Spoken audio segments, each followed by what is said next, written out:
दिनैहाय बे सुबुंथिनि थानाय दिनेश्वर ब्रह्मनि थैनाय सान बे थैनाय सान फालिथायजों लोब्बा लाखिनानै जे खुंनाय सेमिनार बे सेमिनारावहाय आं दिनै गावनि आखाइजों सुजुनाय बुथुमनाय गांसे बिजाब बेखेवो। बे बिजाबनि मुङानो जाहैबाय हाग्रामा महिलारिनि मोनदांथि आरो बिबुंथि आरो बियो आं सुजुनाय बिजाबसो, आं गावनो लिरनाय बिजाब नङा।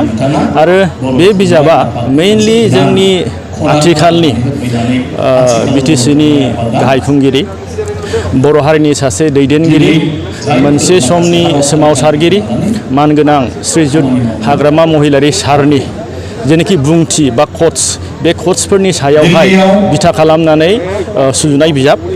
दा बे बिजाबा आं सानो फरायगिरिफ्रा बे बिजाबखौ अनसायगोन आरो बे बिजाबा जोंनि दैदेनगिरि आरो सोमावसारगिरि आरो आथिखालनि चिफ सार हाग्रामा महिलारिनि जेनाखि जिउनि सानस्रि, बिथांनि बुंनाय, बिथांनि जेनाखि इयुननि जेनाखि सिमां, बे सिमांफोरनि सायाव लानानै बिथाङा बायदि समाव बायदि बाथ्रा बुंबोदों।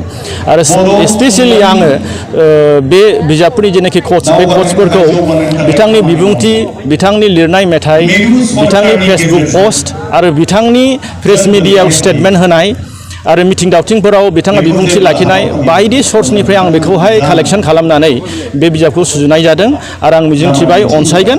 आरो फैबाय थानाय समाव आङो बे चिफ सारनि आरो मानगोनां जोंहा श्रीजुत हाग्रामा महिलारि सारनि सायाव आङो गांनै बिजाब दिहुननो आखायाव लाबाय थाबावदों, बिथांनि सानस्रि आरो बिहोमानि सायाव। मानोना बिथाङा जोंनो बर' हारिनो गोबां होबाय।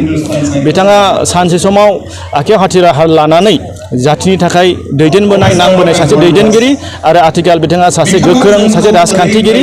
बिनिखायनो आं सानो दुलाराय बर' माहारिया बिथांनो होनांगौ गोबां दं आरो जों साफ्रोमबो बर' फिसा हिसाबै बिथांनि सानस्रि, बिथांनि मावनायनि सायाव जोंहा लिरनानै गालांनांगौ दं।